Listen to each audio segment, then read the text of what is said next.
Welcome to the next video in the Quick Start series on rapidly preparing courses for online delivery. Over the next few minutes, we will cover the essentials for customizing 1 week of content in a templated Canvas course. After finishing this video, you will be able to edit and copy templated items in your Canvas course, including pages, discussions, assignments, and quizzes, launch live lectures through the Confer Zoom tool embedded in Canvas, publish your course, and check to ensure the content is available to your students just the way you expect it to be. To follow along, you will need to have the weekly content template imported into your course.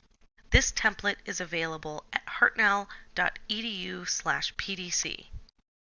Click on the Quick Start Online Teaching Support page to find the template. This is also where you can find the first video in the Quick Start series that walks you through the import process.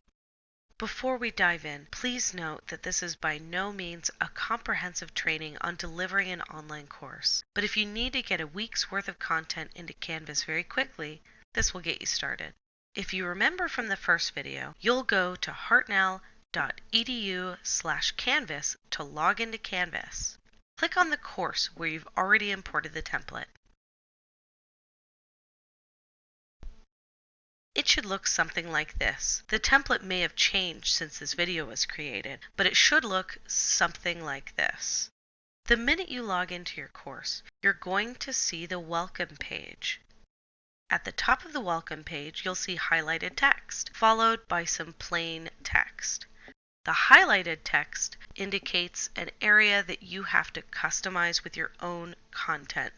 There are a few places in the course where highlighted text is just for your information. The welcome page is one of those. Before we start customizing this course, let's take a walkthrough to see what we have available. The minute you and your students log in, you'll be greeted by the welcome page, and students will have access to a Canvas overview generic video that will show them how to get around Canvas and fulfill essential tasks. Students are then guided to check out an About Your Instructor page, review the course syllabus, and then they're directed to get started with modules. Let's take a look at the About Your Instructor page. This page has a lot of information that you'll need to fill in: your name, contact information, office hours, and anything else you'd like to add about yourself. You also have a photo placeholder where you can replace the photo with one of yourself or remove it entirely. You'll also notice there's a couple of places throughout this template that have additional guidance for students. This helps them to navigate this course. The next item was the course syllabus. This one also has some built-in navigation features to help you and your students get around. You'll replace the highlighted text here with your own syllabus. You can copy and paste this from a Word document, or you can upload it as a file. We'll go over that more in a minute, but I just wanted you to have an idea of what this looks like. This attribution text can be removed. This is just for instructors to be able to reach out with feedback or questions. After students are guided through the video, the About Your Instructor page, and the syllabus, they're directed to go into the course modules. This template is only 1 week worth of content. You do have the ability to copy as many items as you would like. Just hit the 3 vertical dots to the right of the item and select Duplicate. You can do this as many times as you'd like. You can also create additional modules by hitting plus module. You can move around the items in each module by clicking on the vertical dots to the left of each item. This module is designed to start with an overview page where students will see all of the items they will need to complete that week. The next item is the weekly lesson. This is your lecture space, and we'll go more into that in a minute. There's lots of different ways that you can offer your lectures. After that, there's an optional discussion. So again, you can use any of these items or you can lose any of these items. The discussion is a space where students can connect with one another, share their experiences, and this is a great way to encourage deeper investigation of the course materials. The week 1 assignment is a Dropbox area where students can submit files. You can also include instructions and guidelines for their assignment, and this is where they will submit them online to you, and this is where you'll do your grading too. There is a week 1 quiz. This is a multiple choice, low stakes type assessment. It can be auto-graded. It just depends on how you set it up. So we'll go more into that item as well. And at the very end, there is a summary that covers what students learned this week in a very simple way, and make sure that they are guided to look back over the syllabus, re-review the overview page, so they're not missing any items. So let's dive into the week 1 overview and see what we need to customize. As I said before, any highlighted text needs to be replaced or removed. Any of the text that is not highlighted, you're welcome to leave as is or modify as needed. The first item in the overview page are the learning outcomes. This can be written in plain language. You can just give them an idea of what they're going to get out of this week, or you can just copy and paste some of the outcomes from the course outline in Curricunet. The next item is to enter any assigned reading. You can enter in chapters, page numbers, articles, anything that you need here. Just make sure that it's included here. The last item is the work that students will need to complete. And this introduces them to the lecture that they're going to do. So you'll want to give them an idea as to the topic they're going to be learning about this week. You can deliver those live lectures through Confer Zoom, or they can be written lessons, interactive presentations, anything like that. We'll talk more about that when we click next. And the last item that you'll need to customize here are any required discussions, assignments, or quizzes that students are expected to complete. You won't need to add any due dates or specific details about those assignments that they're expected to complete. This really functions as a checklist, so it guides students' efforts through the week. Remember, if you find yourself suddenly having to create an online course, those students are suddenly having to take an online course.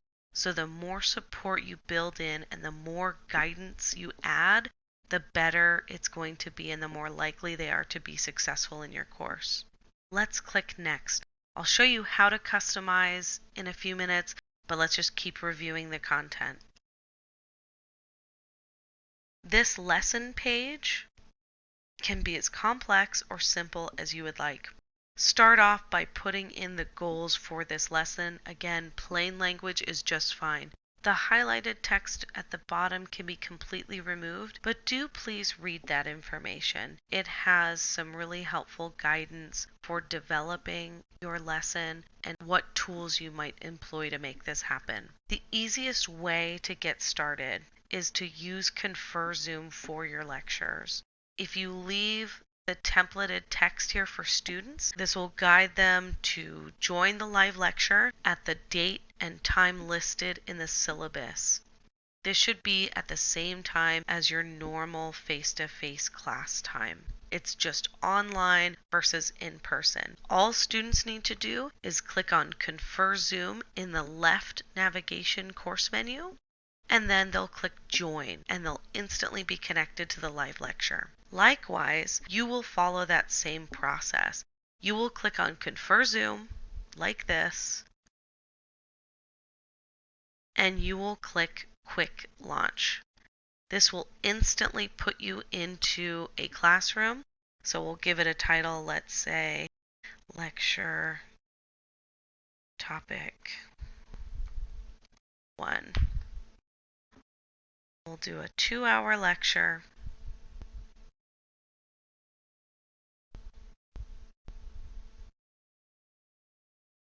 Click Open Zoom.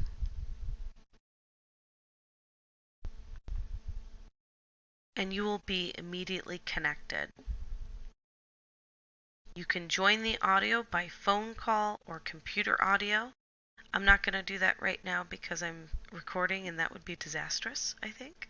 And you can start your webcam or not. You can share your screen, and you'll also be able to do other things like record to the cloud.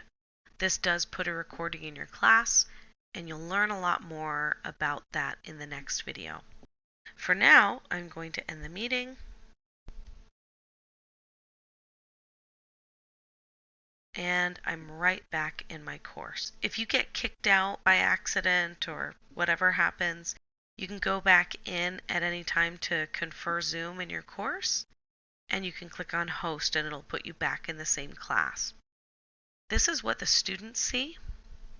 They're going to click confer Zoom, and if you've got a current lecture going, they're going to be able to join just by clicking join and then open Zoom.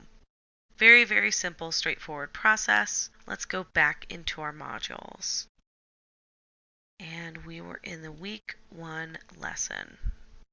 So these instructions guide students to that, and it also gives them a link for the Confer Zoom student guide, which will help them with troubleshooting if they have any trouble connecting.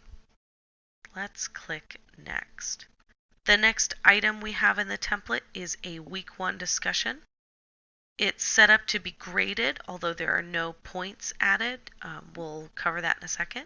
And there are instructions here that you'll need to fill in. It can be as simple as adding a couple of questions for your students to answer. The guidelines are a suggestion. This allows students to participate and have very clear expectations. So they'll write a few sentences or a couple of paragraphs responding to your questions above. They'll need to post their original response a couple of days before the due date that you indicate. Then by the final due date, they'll have to post a reply. This encourages students to have substantive interaction with their peers. You may not need to use online discussions at all if you're having Confer Zoom lectures where students are really able to engage with the lecture content and discuss these things with each other. But this is a great opportunity for students who either don't feel comfortable with Zoom or they're having technical issues and they can't really share, or if they just don't get a chance to share, this gives them an opportunity to share. Supporting materials, you can fill those in below. Even if you put something as casual as watch the lecture before you respond or participate in this discussion, again, give them what they need to be successful in this course. At the very bottom, there is a link to the student guide to using discussions, so that way if they're a little bit lost, they have that support resource. The next item in the template is an assignment. Again, it's set up similarly to the discussion where there's instructions that you enter, guidelines where you tell students what is expected of them, and a link to any supporting materials, and then a student support link. This is set up by default as a Dropbox type assignment where students will be able to submit a file. This could be something like a PowerPoint file, a Word document, a PDF, whatever kind of file you want, they can submit here. You'll want to enter in the due date. Again, we'll talk about how to do that in a minute. And then we'll move on to the next bit of templated content, which is a quiz. Quizzes are a great resource in Canvas. They can be automatically graded depending on how you set them up. If you set them up as multiple choice, students will be able to take the quiz, answer it, and get immediate grade feedback. And you don't have to spend a lot of time grading and sending back their items. We'll go over more of these options and how to set this up in just a second. Let's look at the final bit of content in the template here, which is the weekly summary. So you can just remove that highlighted text, or you can briefly summarize the work that your students completed that week. You can even just copy this from the overview page. It's just a nice summary, and it's a reminder that way if students have skipped any of the content by accident, it's a good solid reminder so they know what they needed to complete. If you have another module, a next button will appear here, and that's what students will click to move on to the next week. So let's talk about how to actually fill in this information. So if I go into the overview, all I need to do is click edit. Once I'm in edit mode, I can start typing here. Now you'll notice that sometimes, not all the time, you may have that yellow highlighting format. So highlight the text that's affected by it and select the clear formatting option up here in your text editor. Looks like a little T with an X. Click that and the yellow highlighting is removed. And again, just fill in whatever information you need. And then you can click Save, or you can click Save and Publish. We'll talk more about publishing shortly. Students cannot see things you publish in the course unless your course is published. So you'll need to both publish each content piece and you'll need to publish your overall course. So if you're really sure that this piece of content is ready to go, you can hit Save and Publish. And you'll get this nice green check mark at the top. Very easy to unpublish. Hover your mouse, click, and it's unpublished very, very quickly. I'm going to leave it unpublished and go on to the next. So again, just edit this piece of content, type whatever you need, save and publish. I'm just going to save. Next item, this should be the discussion. Again, we have an edit button at the top right. And we can enter any of our own text. Down here we have a couple of options. I encourage you to review these, but don't make yourself crazy. If you want to just get it up and running very quickly, leave the default options, enter in those points possible. These are your grade points. Give it a due date. You don't need to add available from or until dates. Just leave a due date. This will allow a student to participate in the forum even past the due date. That item will be marked in your gradebook as a late submission, and you can choose whether you want to award full points or whatever your policy is going to be on late submissions. We'll save, go to the next item, which is an assignment. Again, edit. Add any of your own guidelines and instructions here. And then we have a space to enter in grade points. We see that we're allowing online submissions and file uploads. Keep it simple. And then we can enter a due date. And again, that last piece of graded content is going to be the quiz. Quizzes are fairly straightforward. Take a look at the options here. These are the default options. See if it works for your purposes. Click Edit. And you will be able to edit the instructions here and set any of those options. Like if you want to only give them one attempt at the quiz so they can't take it multiple times, that sort of thing. Due date down here. And then you'll go to the Questions tab. And this is where you will add your questions. And this is also what will affect your total grade points here. So there's not overall points for the quiz. It is based question by question. So you'll click on the Quizzes tab, hit plus new question, enter your question here. Make sure your grade points are up here. We'll make it worth 2 points. And you will have your possible answers here. Say red, blue, green. When you hover your mouse over each possible answer, it allows you to set that answer as the correct answer. So blue is what we're going with. You can also add feedback, things like that. But again, we're just going to keep it simple. This gets people a lot. Sometimes people will hit save and then they'll see that they have no question. You have to hit update question first. Now we have a question and now we can save the quiz. Enter as many questions as you want, play with the options as much as you'd like to. Again, we're here at the summary. It's a page, so it's simple to edit. Put in whatever you want and save or save and publish. So let's take a look back at the course home. Again, we'll make sure to change all of our templated stuff. Leave the student support resources that are generic. Look at each one of these pages that's linked. Make our changes as needed. I wanted to show you how to update your photo. Select your photo. and click this Embed Image option.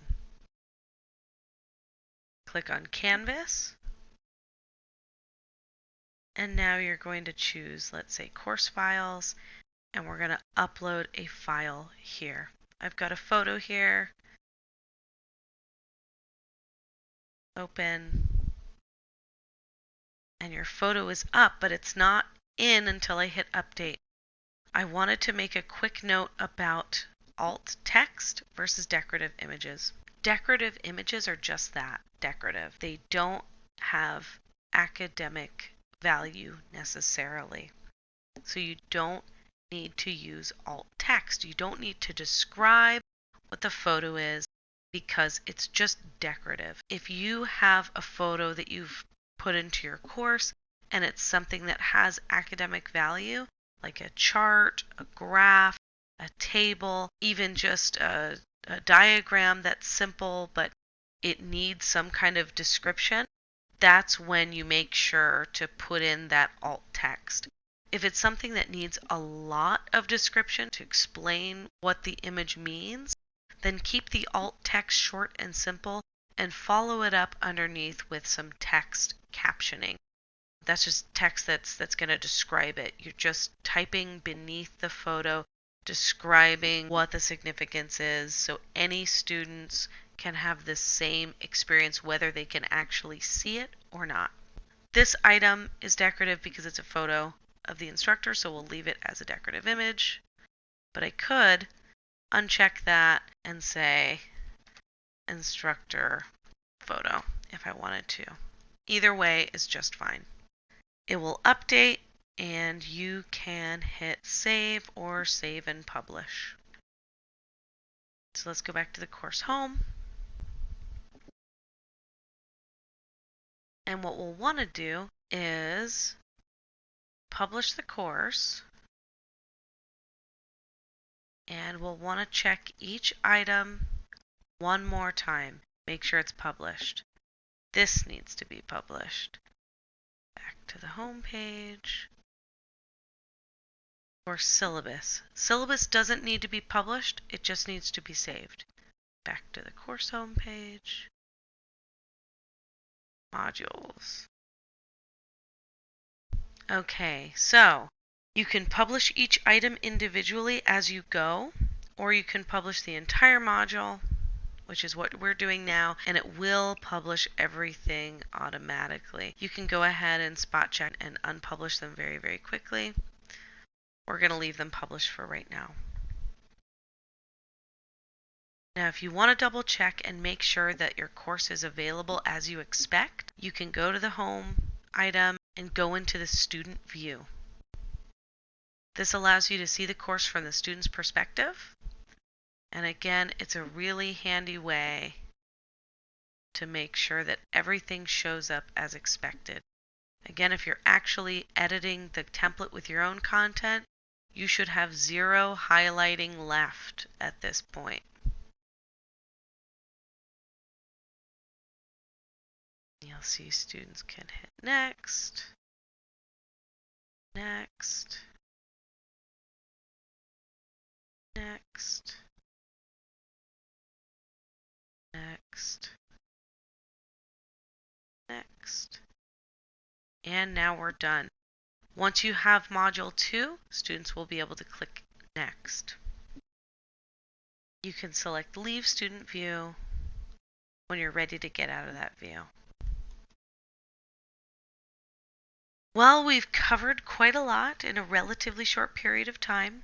If you feel like your brain is spinning, take comfort in the fact that you can use this course content again next term by copying it over into your new course shell.